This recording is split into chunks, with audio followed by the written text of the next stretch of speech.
Bismillahirrahmanirrahim. Assalamualaikum warahmatullahi wabarakatuh. Alhamdulillahilladzi alafa baina qulubina fasbahna bi ni'mati ikhwana. Asyhadu an la ilaha illallah wahdahu la syarikalah wa asyhadu anna Muhammadan abduhu wa rasuluh. Alladzi la nabiyya ba'dah. Allahumma sholli wa sallim wa barik ala Muhammad wa ala alihi wa ashabihi ajmain, amma ba'du. Hadirin wal hadirat, kaum muslimin wal muslimat di mana saja Anda berada, alhamdulillah di sore hari ini kita oleh Allah dipertemukan kembali dalam sebuah acara yang sangat menarik, yaitu taklim pekanan yang diselenggarakan oleh Partai Keadilan Sejahtera Kota Tasikmalaya, disiarkan langsung dari Jalan Insinyur Haji Juanda, Kota Tasikmalaya. Pada sore hari ini, alhamdulillah, Ustadz Rusdi sudah ada di tengah-tengah kita yang akan memberikan materi yang sangat menarik, yang mana pada hari ini kita masih hangat memperingati Hari Pahlawan Nasional 10 November, yaitu kita terkenang dengan area-area Surabaya tanggal 10 November, di mana di sana terjadi sebuah peperangan yang sangat dahsyat antara kaum muslimin Indonesia melawan penjajah Belanda dan Inggris. Untuk selanjutnya, kita tidak akan lama lagi akan mendengarkan sebuah tausiah tentang menghargai para ulama dan para pahlawan yang sudah mengorbankan hidup dan matinya demi kaum muslimin, demi Allah, demi negaranya yang tercinta. Mudah-mudahan jasa-jasa mereka oleh Allah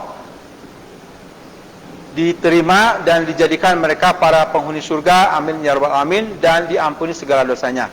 Untuk itu kita persilakan kepada Ustadz Rusdi SPDI yang akan memberikan materi tentang bagaimana kita menghargai para ulama dan jasa-jasa para pahlawan. Untuk itu kami persilakan.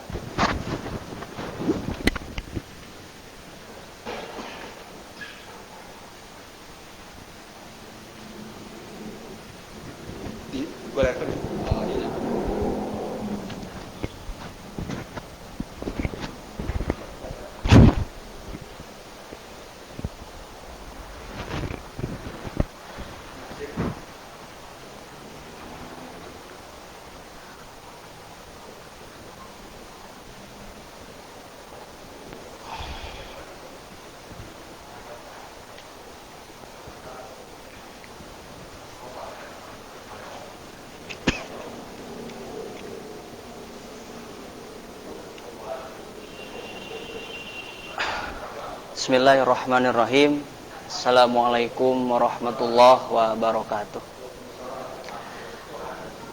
Innal hamdalillah nahmaduhu wa nasta'inuhu wa nastaghfiruh wa na'udzu billahi min syururi anfusina wa sayyiati a'malina, may yahdihillahu fala mudhillalah wa may yudlil fala hadiyalah.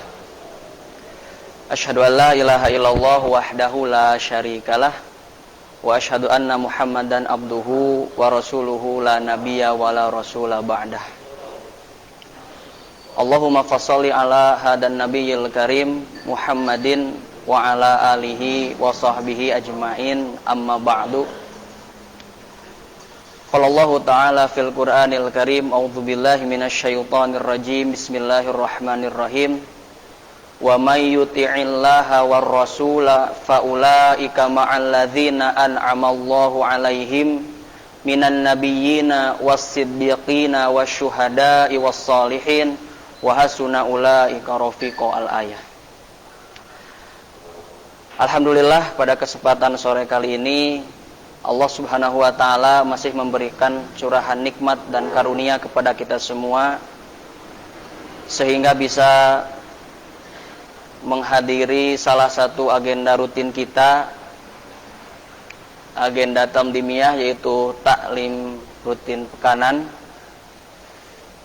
Ini semua adalah berkat dari nikmat Allah Subhanahu wa taala yang sangat besar kepada kita semua. Sehingga dengan nikmat tersebut kita diberikan keluasan waktu, kesehatan untuk bisa sama-sama mengkaji, mentadaburi salah satu ayat yang terdapat di dalam surah An-Nisa ayat ke-69. Ya, mungkin korelasinya nanti kita akan membahas tentang bagaimana cara untuk menghargai dan menghormati jasa ulama dan juga para pahlawan. Tak lupa salawat dan salam semoga tetap tercurah limpahkan kepada junjungan kita semua, Habibana wa Nabiyana Muhammad sallallahu alaihi wasallam, kepada keluarganya, kepada para sahabatnya, kepada para tabi'in, atba'ut tabi'in semua, kepada para salafus sholih, kepada kita khususnya umat akhir zaman. Mudah-mudahan kita selalu diberikan kekuatan oleh Allah Subhanahu wa taala untuk bisa melaksanakan seluruh aktivitas ibadah mahdoh kepadanya, dan juga kita dikuatkan untuk bisa bertamasuk, berpegang teguh pada ajaran Rasulullah sallallahu alaihi wasallam sampai nanti al-yakin, al-maut memisahkan kita semua. Hadirin ikhwati al-izza arsyadakumullah, permisa dimanapun berada, amanah yang disampaikan dari DPD PKS Kota Tasikmalaya kepada Ana untuk menjelaskan sedikit tentang bagaimana cara menghargai, menghormati ulama dan juga para pahlawan. Sebelum kita melangkah lebih jauh tentang bagaimana cara kita menghargai, menghormati para pahlawan dan para ulama, kita harus bisa mendefinisikan dulu ulama yang seperti apa yang akan kita hargai dan akan kita hormati. Apakah itu yang ditunjukkan oleh Al-Quran, bahwa Al-Quran menunjukkan kata ulama itu mempunyai dua tempat. Pertama di dalam surah Fatir ayat 28, dan yang kedua di dalam surah Asy-Syu'ara ayat ke-197. Surah pertama menjelaskan kepada kita semua bahwa di ayat tersebut Allah berfirman, yang salah satu penggalannya adalah innama yakhsyallaha min ibadihi al-ulama. Jadi di antara para hamba Allah Subhanahu wa taala ada yang khasyah, takut kepada Allah. Siapa yang takut kepada Allah? Di sana disebutkan yang takut kepada Allah Subhanahu wa taala adalah al-ulama, para ulama. Imam Ibnu Katsir menyampaikan bahwa makna khasyah, makna takut ini lebih besar, lebih berat, tingkatannya lebih tinggi dibandingkan dengan kalimat khauf. Padahal keduanya di dalam artian kosakata Arab itu mempunyai makna takut. Tapi kenapa Allah Subhanahu wa taala di dalam surah ini menjelaskan kepada kita semua definisi al-ulama, yaitu memakai kata yakhsha, takut gitu. Kalau kita menyelami lebih dalam bahwa makna khasyah atau yakhsha itu merupakan tingkatan yang lebih tinggi daripada makna khauf. Kalau diibaratkan, yakhsha itu adalah kita mengakui keagungan sesuatu yang lebih besar daripada kita. Dan ulama meskipun mempunyai ilmu yang banyak, mereka tetap mengakui, mengagungkan Allah Subhanahu wa taala, bahwa semua ilmu yang mereka dapatkan itu berasal dari Allah Subhanahu wa taala. Berbeda dengan kalimat khauf. Kalau khauf itu meskipun orangnya besar, tapi melihat sesuatu yang remeh kecil, maka dia akan takut kepada hal itu, maka hal itu khauf. Berbeda dengan khasyah. Khasyah itu lebih kepada sesuatu yang agung yang dia takuti. Nah, ikhwati al-izza arsyadakumullah, hadirin dimanapun berada, setelah kita mengetahui bahwa yang dimaksudkan oleh Al-Quran, definisi tentang ulama, yaitu pertama adalah ulama yang disebut sebagai ulama Rabbani. Kata ulama sendiri itu diambil dari kalimat alima ya'lamu. Sedangkan ulama itu merupakan bentuk jamak, bentuk plural dari kalimat alimun. Artinya orang yang berilmu. Nah, bagaimana kita bisa menghargai ulama dan pahlawan tanpa kita mengenali siapakah mereka?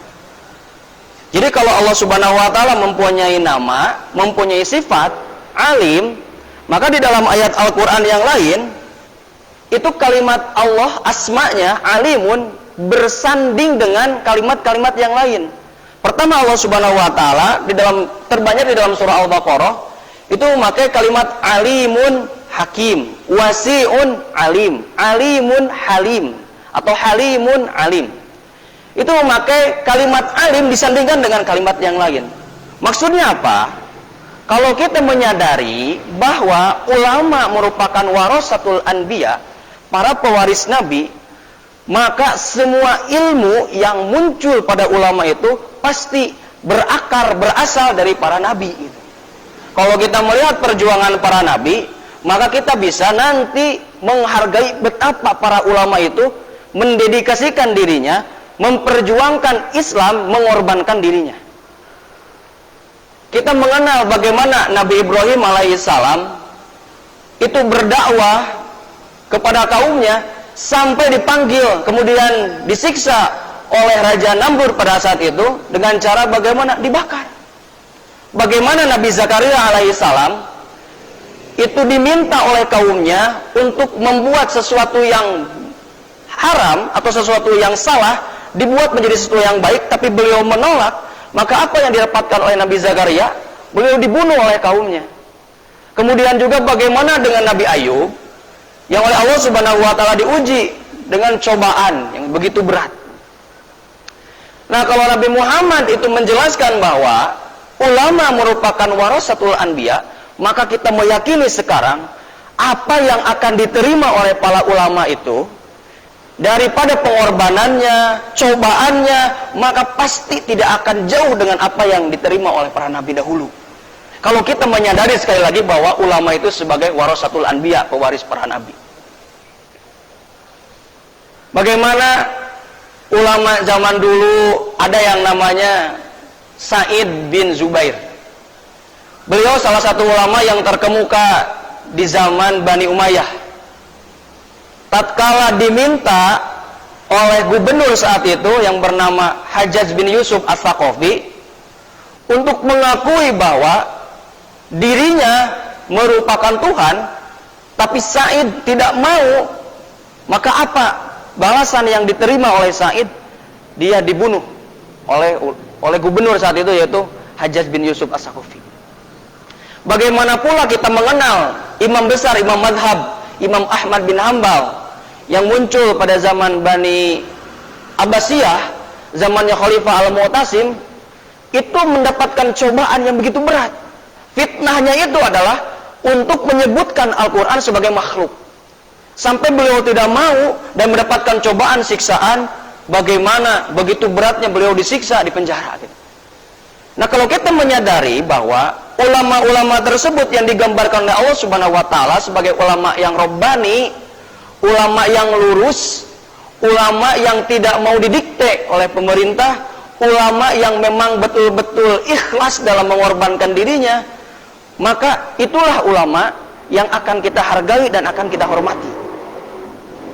Nah, hadirin dimanapun berada, di sini disebutkan bahwa Nabi ketika wafat itu tidak meninggalkan dirham atau dinar. Bahkan di dalam hadis disebutkan la yurasu dinaron wala dirhaman. Nabi itu wafat tidak meninggalkan dirham ataupun dinar. Tapi apa yang ditinggalkan oleh Nabi ketika wafat? Nabi ketika wafat meninggalkan ilmu. Dan kepada siapa ilmu itu diwariskan? Ilmu diwariskan kepada para sahabat. Dan para sahabat mewariskan ilmu kepada para tabi'in. Dan para tabi'in mewariskannya kepada para atba'ut tabi'in atau tabi'ut tabi'in. Dan mereka mewariskannya kepada para salafus soleh sampai kepada kita semua. Nah, ini betapa pentingnya ilmu bagi kita. Nah, kalau di zaman sekarang yang mana kita mengetahui bahwa kita tidak berada pada zaman Nabi, kita juga tidak berada pada zamannya para sahabat, kita juga tidak berada pada zamannya para tabi'in atau atba'ut tabi'in, kepada siapa kita akan meminta penjelasan tentang perihal agama yang ada? Kepada siapa lagi? Tentu kepada para ulama. Dan definisinya ulama yang bagaimana? Ulama yang robbani tentunya. Nah, ini disampaikan bahwa semua yang diberikan oleh Nabi itu pasti semuanya berdasarkan wahyu. Jadi kalau kita menjelaskan kepada orang awam bahwa ilmu yang didapatkan itu pasti akan bersambung dengan Nabi, maka itulah ilmu yang harus kita berikan. Jadi kalau sekarang mungkin kita lebih mengenal istilah ulama itu banyak dikriminalisasi, menyuarakan kebenaran, pemerintah tidak suka. Itu memang terjadi zaman dulu juga sama gitu. Ini fitnah, cobaan yang akan diterima oleh ulama-ulama yang ada sekarang. Nah mungkin kita, sebagaimana nanti ketika sudah mendefinisikan kemudian juga mengerti tentang arti dari ulama itu sendiri, kita mungkin nanti bisa menghormati, menghargai jasa para ulama gitu.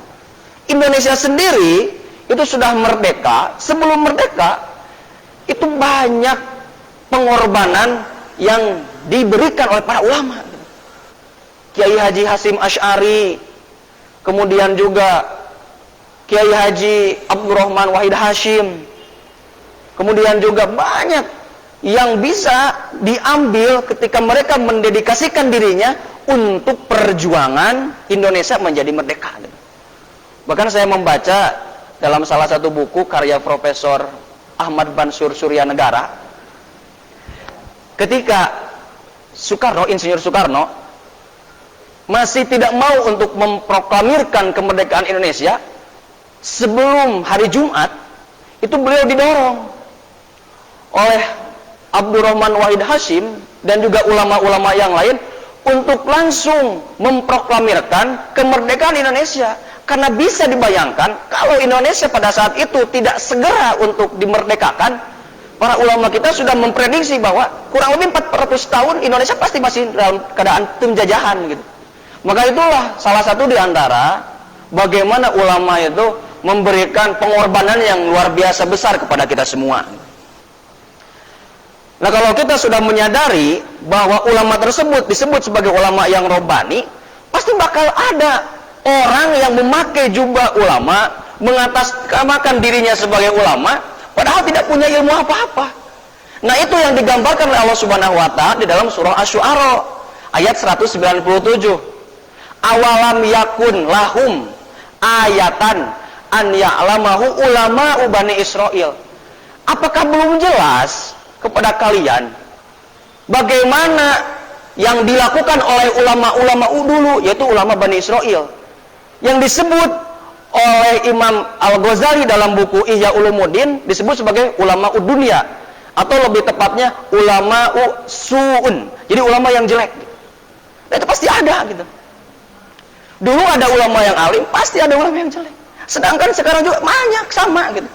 Ketika ada ulama yang memang menjelaskan kepada keikhlasan, pengorbanannya benar-benar pengorbanan yang lurus, tapi ada ulama-ulama yang tugasnya itu membackup pemerintah itu banyak gitu.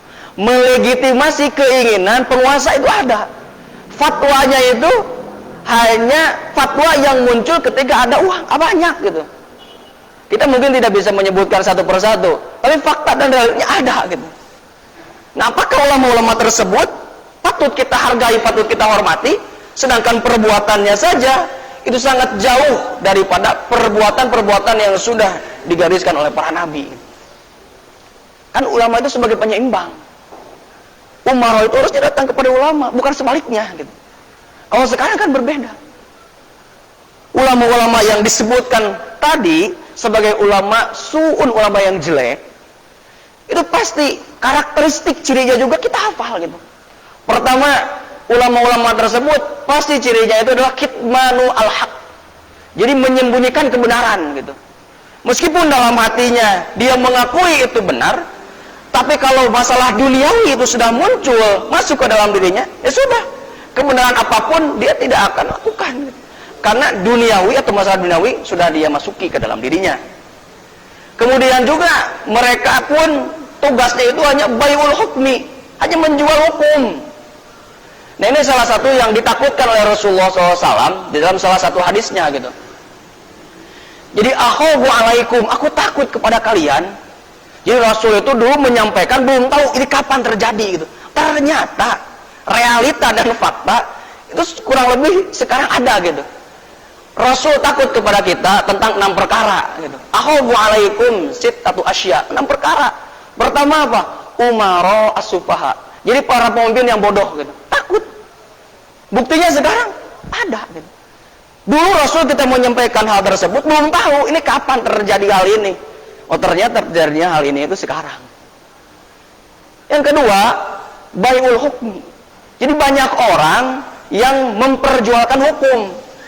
Ya mungkin dalam tataran agama, siapa yang memperjualkan hukum? Ya para ulama tersebut yang disebutkan sebagai ulama su'un, ulama yang jelek gitu. Itu banyak. Jadi ulama yang jelek itu yang selalu perbuatannya, keinginannya dirasuki dengan hawa nafsu, maka itu ulama apakah kita harus menghargai dan menghormati? Ya kita tahu sendiri apa jawabannya gitu. Nah hadirin yang dirahmati oleh Allah Subhanahu wa taala dimanapun berada. Kemudian karakteristik yang selanjutnya daripada ulama su adalah inkarul haq, mengingkari kebenaran gitu. Dulu ketika sama-sama berjuang, itu pasti ketika bilang haram itu keras itu. Ustaz, apa ini hukumnya? Haram gitu. Tapi ketika sudah dekat dengan penguasa, ini apa hukumnya? Haram. Beda suaranya gitu. Kenapa? Karena mungkin ada motif yang lain di balik dia memberikan fatwa tersebut. Mungkinkah pesanan ataukah yang lainnya gitu. Kita tidak tahu. Tapi yang jelas karakteristik ini itu sekarang muncul dan banyak. Jadi ada yang tugasnya itu kitmanul haq, jadi menyembunyikan kebenaran atau khobar gitu.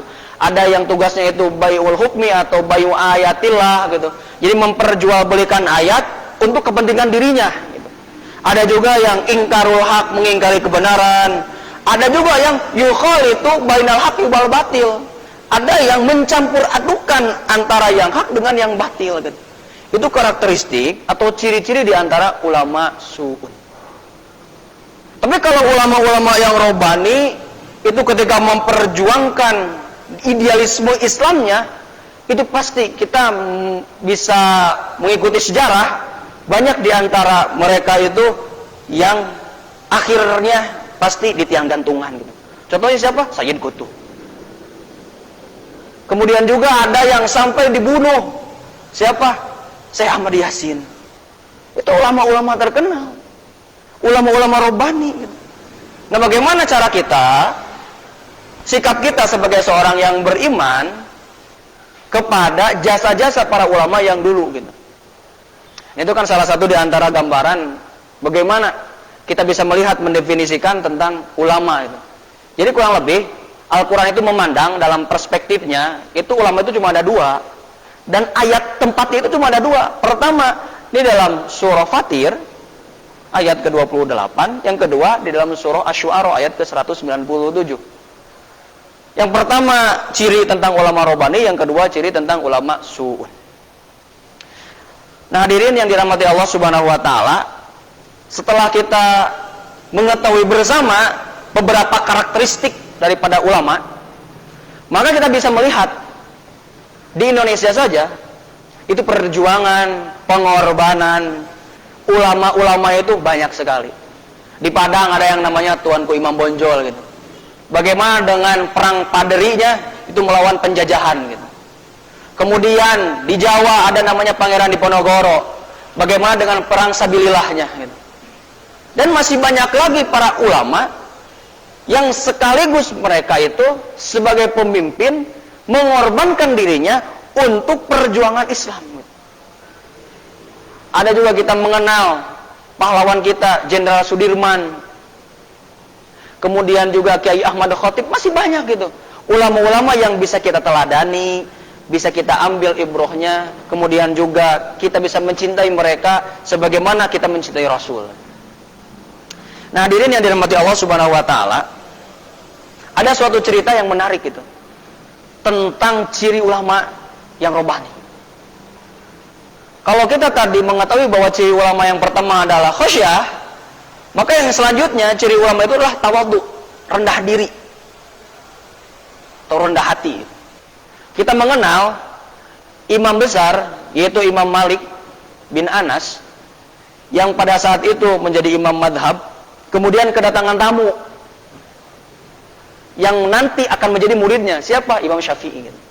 Jadi Imam Malik itu mempunyai kriteria ketika ingin mengambil murid. Bagaimana kriterianya itu? Pasti beliau menyuruh kepada calon muridnya itu untuk menghafalkan dulu kitab yang beliau karang, yaitu kitab Al-Muwatta. Jadi suatu ketika Imam Syafi'i itu ingin belajar, masih kecil, kemudian menemui gubernur Madinah pada saat itu, meminta untuk diantarkan kepada tempatnya Imam Malik gitu. Ketika sudah sampai di tempatnya Imam Malik, kemudian gubernur tersebut berbicara kepada Imam Malik, ada yang ingin belajar kepada engkau. Maka jawaban Imam Malik pada saat itu adalah, kalau ingin belajar kepadaku, tolong pelajari dulu kitab yang aku tulis, yaitu kitab Al-Muwatta. Kenapa? Karena tidak mungkin ketika dia belajar tanpa mengenal kitabnya, tidak akan sinkron gitu. Nah, maka itu keinginan dari Imam Malik. Ketika diberitahukan, maka Imam Syafi'i menjawab, kitab Al-Muwatta itu sudah ada di sini. Itu bagaimana Imam Syafi'i yang nanti menjadi muridnya Imam Malik itu mengambil ilmu dengan penuh ketawaduan. Bahkan ketika dua-duanya itu sudah mencapai akhir, maka Imam Malik berkata, wahai Syafi'i, ilmu yang aku punya itu semuanya sudah aku sampaikan kepada engkau gitu. Dan engkau, aku tahu lebih pintar daripada diriku, maka aku berikan beberapa uang, silakan engkau cari lagi guru yang lain untuk belajar ilmu gitu. Maka nanti Imam Syafi'i belajar kepada imam yang lain, yaitu Imam Waqi. Nah, ini contoh salah satu daripada bagaimana gambaran kita untuk nanti bisa menghargai dan menghormati pada ulama gitu. Jadi dari sisi ketawaduan, dari sisi keikhlasan, itu kita bisa ambil manfaatnya, kita bisa ambil pelajarannya gitu. Nah, kemudian juga bagaimana kisah antara Imam Abu Hanifah dengan muridnya Abu Yusuf. Jadi kalau ulama zaman dulu itu mengambil murid, tidak akan pernah mengizinkan muridnya untuk menjelaskan apa yang dia sampaikan kecuali ada izin atau gurunya sudah meninggal gitu. Tapi kan kalau sekarang merasa dirinya punya ilmu, baru belajar beberapa ayat, kemudian sudah mungkin langsung dia membuat fatwa-fatwa yang kurang lebih bisa membahayakan umat gitu. Karena kan ulama itu kalau Rasul menyampaikan masabihud dunia gitu. Ulama itu sebagai lampu-lampu dunia gitu. Jadi kalau ulamanya redup, maka dunia pun ikut redup. Tapi kalau ulamanya itu terang, maka ulamanya itu terang, dunia pun dan seisinya itu pasti sama, akan ikut terang. Nah, kalau ulamanya saja itu salah dalam menyampaikan fatwa, salah dalam memberikan pelajaran, itu sangat bahaya. Karena apa? Itu sebagai generator mesin gitu. Jadi umat itu akan mengikuti apa yang dia inginkan, termasuk ulamanya gitu. Kalau ulamanya saja sudah suun, bagaimana dengan umatnya? Kan bahaya. Nah, hadirin yang dirahmati Allah Subhanahu wa taala dimanapun berada, Abu Hanifah itu suatu ketika mengajarkan ilmu kepada Abu Yusuf, sangat lama sekali gitu. Maka kemudian Abu Yusuf itu terkena penyakit panas gitu. Bahkan ketika Abu Hanifah itu datang untuk menengok beliau, beliau itu berkata, aku sebenarnya akan menjadikan engkau itu penerusku, kata Imam Abu Hanifah kepada Abu Yusuf yang pada saat itu sedang terbaring lemah gitu. Karena Abu Hanifah melihat bahwa mungkin Abu Yusuf ini ajalnya sudah dekat. Ternyata setelah seminggu kemudian Imam Abu Yusuf ini sehat kembali gitu. Maka teman-temannya datang dan menyampaikan apa yang beliau dengar dari Imam Abu Hanifah. Setelah mendengar hal tersebut, maka Imam Abu Yusuf itu kemudian lantas mungkin memahami apa yang disampaikan oleh Imam Abu Hanifah itu, bahwa sudah diperbolehkan untuk membuat halaqah yang lain gitu. Artinya ketika suatu waktu nanti beliau bisa membuat halaqah lain tanpa izin dari Imam Abu Hanifah karena perkataan beliau yang tadi gitu. Nah, di suatu hari Imam Abu Yusuf ini membuat halaqah, banyak yang hadir. Kemudian di ujung yang lain juga masih ada halaqahnya Imam Abu Hanifah. Abu Hanifah bertanya kepada muridnya, siapakah yang ada di sebelah sana? Apakah dia tamu dari luar kota? Maka muridnya menjawab, bukan, wahai Abu Hanifah, wahai Imam. Apakah dia ulama yang lain? Bukan. Lantas siapakah dia? Maka kemudian muridnya menjawab, dia merupakan muridmu. Siapa? Abu Yusuf. Padahal kita mengetahui bersama bahwa Imam Abu Hanifah dan ulama-ulama yang lain itu tidak pernah mengizinkan muridnya kecuali ada izin atau beliau sudah meninggal. Boleh baru bisa untuk memberikan fatwa ataupun menjadi imam yang lain. Nah, ketika Imam Abu Hanifah itu mengetahui hal tersebut, maka kemudian suruh orang untuk bertanya kepada Imam Abu Yusuf. Maka pertanyaan yang dilontarkan itu tidak mampu dijawab oleh Abu Yusuf.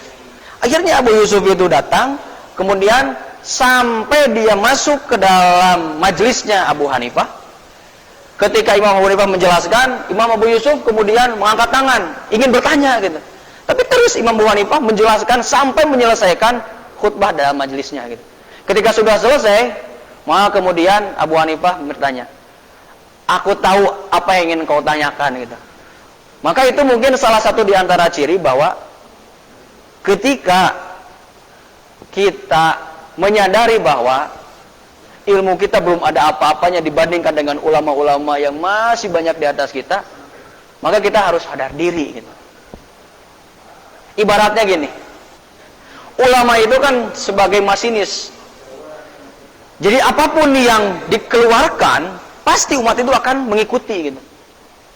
Jadi kalau misalkan belum paham tentang ayat Al-Quran, hadis, bukan berarti tidak boleh kita menjelaskan sendiri, tapi alangkah lebih baiknya kita mengkaji dulu, mendalami, khususnya daripada ulama-ulama, guru-guru kita yang lain gitu. Contohnya gini, kalau kita akan bepergian dari Tasik menuju Surabaya, kita punya mobil, kita punya SIM, kita tahu mobilnya bagus, maka ketika di perjalanan kita bisa sampai. Akan tetapi kalau kita tidak mengetahui jalan dari Tasik menuju Surabaya, kita juga belum punya SIM, tapi sudah punya mobil, bagaimana kita akan nyampe ke kota Surabaya? Lebih baik apa? Pakai kereta. Nah, itulah yang disampaikan, diibaratkan bahwa daripada kita membuat fatwa sendiri, menyebarkan kepada umat, sampai umat merasa kebingungan, maka kita lebih baik ikut kepada ulama yang telah ada. Nah, hadirin yang dirahmati Allah Subhanahu wa taala, kembali ke topik kita, bagaimana cara untuk menghormati dan menghargai jasa para ulama dan juga para pahlawan. Kalau kita tadi sudah menjelaskan tentang ulama, nah sekarang kita akan menjelaskan tentang pahlawan itu. Kurang lebih pahlawan itu dalam Islam disebut sebagai syuhada. Itu kan sama artinya gitu. Pahlawan itu dikenang jasanya, dikenang keberaniannya, syuhada juga sama. Dan dalam tafsiran ketika kita menjelaskan tentang pahlawan atau syuhada, maka kurang lebih ada dua kalimat yang pasti kita ketahui bersama. Pertama perjuangan, kedua pengorbanan. Tidak mungkin ada pengorbanan tanpa ada perjuangan. Sama juga tidak mungkin ada perjuangan tanpa ada pengorbanan. Jadi dua kata tersebut itu merupakan multidimensi daripada apa yang bisa kita lakukan. Meneladani para pahlawan, khususnya para syuhada, bagaimana kita bisa mengetahui keberanian dari Hamzah bin Abdul Muthalib. Bagaimana juga kita mengetahui keberanian para pahlawan-pahlawan Islam yang bernama Khalid bin Walid gitu. Khalid bin Walid itu pahlawan Islam. Kita bisa teladani dengan cara apa? Ambil keberaniannya gitu. Setiap apa yang diikuti oleh Khalid dalam peperangan pasti beliau akan menang gitu. Tapi karena khalifah pada saat itu takut prajurit itu menganggap bahwa peperangan yang mereka ikuti pasti kemenangannya ditentukan oleh adanya Khalid, maka diganti dengan yang lain, kan itu. Kalau kita menjelaskan dan mengetahui tentang bagaimana Khalid menerima pada saat itu, ketika diganti dengan Abu Ubaidah ibnu Jarrah. Padahal Khalid itu panglima perang yang kita tidak sanksikan keberanian di dalam Islam. Keinginannya untuk menjadi syuhada itu berat. Tapi beliau ditakdirkan oleh Allah Subhanahu wa taala meninggalnya itu di atas ranjangnya gitu. Tapi karena keinginannya menjadi syuhada, maka kurang lebih sama pahala yang didapatkan dari berperang sekian lama mengorbankan dirinya untuk Islam. Itu Khalid bin Walid. Itu jasanya itu sangat besar gitu. Kemudian juga para ahli Badar. Bagaimana Rasulullah SAW di dalam menjelaskan kepada kita semua tentang keistimewaan para syuhada atau ahli Badar. Mereka salah satu golongan di antara yang disebutkan oleh Rasul akan dimasukkan oleh Allah Subhanahu wa taala ke dalam surga. Ada al-mubasysyiruna bil jannah 10 orang. 4 sudah menjadi khalifah, ditambah Abu Ubaidah, Sa'ad bin Abi Waqqas, Thalha bin Ubaidillah dan yang lainnya. Ada juga di antara golongan-golongan ahli Badar, ada juga selain daripada golongan yang 10, Bilal bin Rabah. Itu Rasulullah SAW sudah tahu suara terompahnya nanti di surga. Nah, kita bisa meneladani tentang keberanian yang dilakukan oleh syuhada dulu gitu, para pahlawan itu. Bagaimana jumlah yang sedikit, kurang lebih 314 orang dari kaum muslimin pada saat itu melawan jumlah yang sangat banyak dari kaum kafir yang jumlahnya kurang lebih 1000 orang. Jadi 1 banding dengan 3. Jadi 1 kaum muslimin berhadapan dengan 3 kaum kafir. Dengan peralatan yang minim, juga persediaan yang lebih sedikit, tapi perjuangannya karena dilandasi dengan semangat lillahi ta'ala, li'i'la'i kalimatillah, maka tidak takut apa-apa gitu. Nah, itu pun kita bisa ambil apa yang mereka dulu lakukan, kita juga sama sekarang.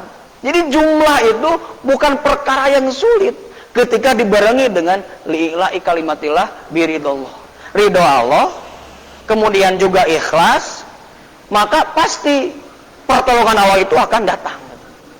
Kita juga mengenal sahabat Rasulullah SAW yang bernama Sa'ad bin Abi Waqqas yang menjadi panglima melawan Persia pada perang Qadisiyah.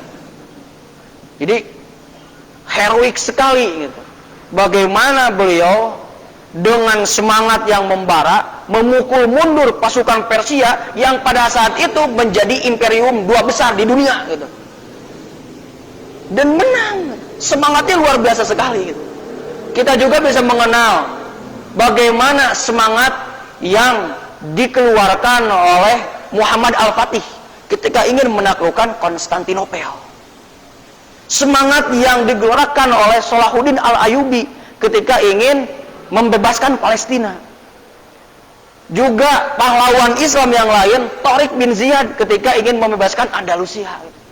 Kita bisa mengambil banyak kesimpulan, kita juga bisa mengambil banyak ibroh dari semua yang mereka lakukan. Nah, hadirin yang dirahmati Allah Subhanahu wa taala, dan perjuangan-perjuangan para pahlawan atau syuhada ini kita juga mengenal sampai dengan di Indonesia. Sekali lagi, ana sampaikan bahwa Indonesia tidak akan pernah merdeka tanpa adanya pengorbanan dan perjuangan dari umat Islam, khususnya para ulama gitu. Indonesia dijajah 350 tahun gitu. Kurang lebih selama itu pula gitu, Indonesia menginginkan untuk memerdekakan diri. Tapi kalau tidak ada semangat dari para ulama, ya mungkin sama saja masyarakatnya. Tapi kita bisa mengenal dari Sabang sampai Merauke, itu bagaimana perjuangan ulama itu sangat heroik sekali. Di Aceh ada namanya Teuku Cikditiro. Ada juga Cut Nyakdin. Itu bagaimana beliau itu mengorbankan semangat umat Islam yang ada di Aceh itu untuk melawan penjajahan. Sampai akhirnya 17 Agustus Indonesia diakui sebagai negara yang merdeka secara de facto dan juga de jure. 17 Agustus. Tapi sekali lagi, untuk menghargai dan juga menghormati jasa-jasa para ulama dan juga para pahlawan, nah bagaimana kita bersikap? Jadi sikap kita yang pertama mungkin, apabila ditanya cara untuk menghormati dan menghargai, adalah dengan mencintai, dengan cara mengikuti ittiba, Jadi mengikuti apa yang telah disampaikan dan juga dikerjakan oleh para ulama dan juga para pahlawan dulu. Ketika pahlawan tidak pantang menyerah, kita juga sama, berkorban untuk Allah Subhanahu wa taala dalam jalan ini gitu. Karena memang perjalanan ini pasti masih panjang gitu. Kita tidak tahu kapan perjalanan ini akan selesai. Tapi bukan itu yang menjadi patokan. Tapi bagaimana cara kita untuk mengorbankan diri ini di dalam jalan dakwah. Itu yang pertama. Jadi yang pertama, cara kita untuk menghormati, menghargai jasa para ulama dan para pahlawan adalah dengan mencintai, dalam tanda kurung mengikuti apa yang telah dikerjakan oleh para ulama. Kalau para ulama dulu mungkin tidurnya hanya beberapa saat saja, dan selain itu dilakukan untuk mencari ilmu, maka kita juga bisa mengikuti apa yang telah dilakukan oleh para ulama zaman dulu. Ketika kita mengenal ulama dengan kezuhudannya, kewaraannya, cinta akhirat daripada dunia, kita juga bisa mengikuti mereka dalam hal tersebut. Kita juga bisa mengikuti para ulama dalam keberaniannya, juga pahlawan dalam keberaniannya. Itu yang pertama. Yang kedua, cara kita adalah meneladani sifatnya. Jadi sifat-sifat yang disampaikan dalam ucapan, yang didohirkan dalam perbuatan, kita bisa renungi bersama. Itu yang nomor dua. Kemudian yang selanjutnya, cara kita untuk menghormati, cara kita untuk menghargai para pahlawan dan ulama ini adalah dengan mengambil ilmu yang banyak daripadanya. Nah, hadirin yang dirahmati Allah Subhanahu wa taala, setelah kita mengenal tentang definisi ulama, kita juga mengenal tentang definisi para pahlawan, kita juga mengenal tentang karakteristik ulama yang robbani dibandingkan dengan ulama yang su, kita juga mengenal tentang karakter para pahlawan yang memang ikhlas dia berkorban di dalam perjalanan dakwah ini. Maka Allah Subhanahu wa taala itu memberikan apa istilahnya, hadiah kepada kita semua, bahwa orang yang taat kepada Allah Subhanahu wa taala dan Rasulnya, yang tadi Anda sampaikan di dalam surah An-Nisa ayat ke-69, A'udzubillahi minasyaitonir rajim, bismillahirrahmanirrahim. Wa may yuti'illaha, dan orang-orang atau barang siapa yang taat kepada Allah, war rasula, dan juga mentaati Rasulnya, faulaika, maka sesungguhnya mereka itu ma'alladzina, bersama orang-orang yang an'amallahu alaihim, akan diberikan nikmat oleh Allah Subhanahu wa taala kepadanya. Siapa saja? Minan nabiyyin, dari para nabi, kemudian juga wasiddiqin, dari para orang-orang yang jujur, wasyuhada'i, dan juga para orang-orang yang syahid, para pahlawan, wassolihin, dan orang-orang yang soleh, mungkin karakternya ulama, wa hasuna ulaika rafiqa, dan merekalah yang akan mendapatkan dari Allah Subhanahu wa taala kebaikan yang banyak. Jadi ketika kita bisa menghargai jasa-jasa para ulama dengan terus memperjuangkan semangat, meskipun sekarang kalau untuk melawan penjajahan itu tidak ada, tapi semangat melawan hawa nafsu kita, semangat juga dalam memberikan diri kita, mengabdikan diri kita dalam Islam, itu bisa kita ambil untuk bagaimana cara kita meneladani dan juga menghormati jasa-jasa di antara para pahlawan. Nah, hadirin yang dirahmati Allah Subhanahu wa taala, terakhir ana ingin menyampaikan sebagai gambaran kesimpulan yang ana sampaikan pada kesempatan kali ini, sebagaimana amanah yang telah disampaikan oleh DPD PKS, bahwa menghormati, menghargai para ulama dan juga para pahlawan itu merupakan hal yang mutlak, artinya harus gitu. Kepada siapa lagi kita akan mengambil iktidak, qudwah hasanah, ketika Nabi sudah tiada, para sahabat juga sudah meninggal, para tabi'in, atba'ut tabi'in juga sama. Maka kita bisa mengambil semua apa yang telah disampaikan oleh Rasul dan juga para sahabat, yaitu kepada para ulama gitu. Karena Rasul kan pernah menyampaikan, taraktu fikum amroini, aku telah meninggalkan kepada kalian semua dua perkara, lan tadillu, tidak akan pernah tersesat, in tamassaktum bihima abadan, kalau kalian semuanya itu bisa berpegang teguh pada dua perkara ini. Pertama apa? Kitabullah, yang kedua wasunnati Rasul. Kitab Allah Subhanahu wa taala, yang kedua adalah sunnah atau perbuatan perkataan yang disampaikan oleh Rasulullah SAW. Dan perbuatan perkataan yang disampaikan Rasul itu diturunkan kepada para sahabat, tabi'in, atba'ut tabi'in, sampai kepada kita semua melalui lisannya para ulama. Jadi sekali lagi kita bisa mengambil kesimpulan bahwa menghargai dan menghormati para ulama itu merupakan sesuatu yang mutlak harus. Kenapa? Karena kepada siapa lagi kita akan iktidak mengambil qudwah hasanah yang sangat banyak ini. Mungkin itu yang bisa disampaikan. Atlubu minkum al-afwa. Ini pertanyaan. Sebelum ditutup, ada pertanyaan. Assalamualaikum Ustaz, saya mau bertanya, bolehkah saya nyablon kaos bergambar para pahlawan, niat untuk memuliakan rasa cinta pada mereka dan juga mengenang mereka? Boleh, tapi dalam tataran dan juga batasan-batasan yang sudah kita pahami bersama gitu. Bahwa kita bisa mengenal dengan misalkan menyablon gambar-gambar yang banyak di sini sebagai banyak ulama gitu. Untuk apa? Untuk meneladani keberanian, sifat-sifat dari para ulama tersebut. Asal jangan mengkultuskan saja dengan gambar tersebut, bahwa lebih baik memakai gambar tersebut dibandingkan dengan gambar-gambar yang lain. Nah, mungkin kalau untuk memakai, mencirikan rasa cinta kita kepada ulama boleh. Tapi sekali lagi dalam batasan yang telah kita ketahui bersama, bahwa kita mencintai ulama itu haruslah di bawah kecintaan kita kepada Rasul. Jadi jangan sampai kawas-kawas ini menjadikan kita luntur kecintaan kepada Rasul, tapi mengkultuskan diri kita untuk mencintai para ulama menjadi berlebih. Nah, mungkin itu.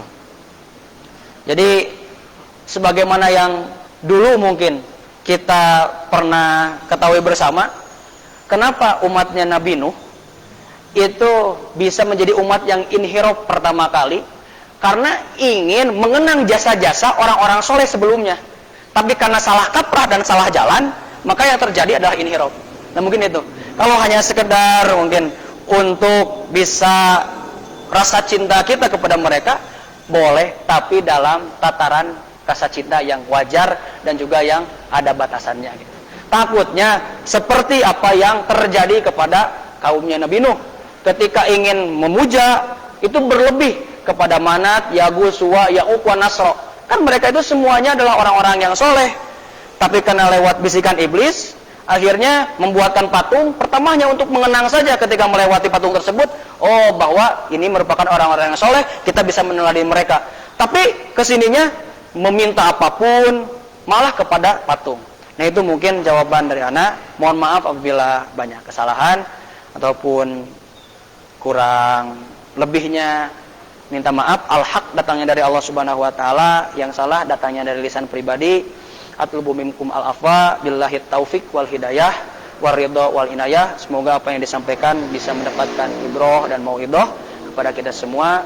Wabillahi taufik wal hidayah. Wal akhir, assalamualaikum warahmatullahi wabarakatuh.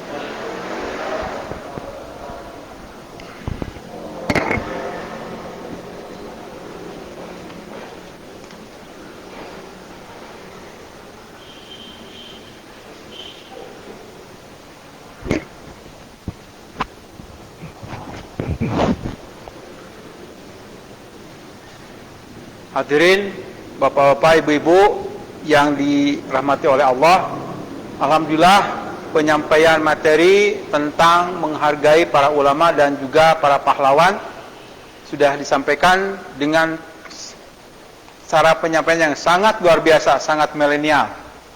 Tentunya saya berbangga dan berbahagia sosok ulama tadi atau ustadz tadi sangat muda dan energik. Mudah-mudahan oleh Allah beliau senantiasa diberi kesehatan dan umur yang panjang. Amin ya rabbal alamin. Para hadirin, para pemirsa PKS TV, untuk TRP pekan ini saya cukupkan sekian saja dulu. Mudah-mudahan pekan depan kita bertemu kembali pada waktu dan jam yang sama, dan kita akhiri dengan doa Rabbana dolamna anfusana wa ilam tagfirana wa tarhamna wa lakunna minal khasirin. Rabbana atina fid dunya hasanah fil akhirati hasanah wa qina adzabannar. Wassalamualaikum warahmatullahi wabarakatuh.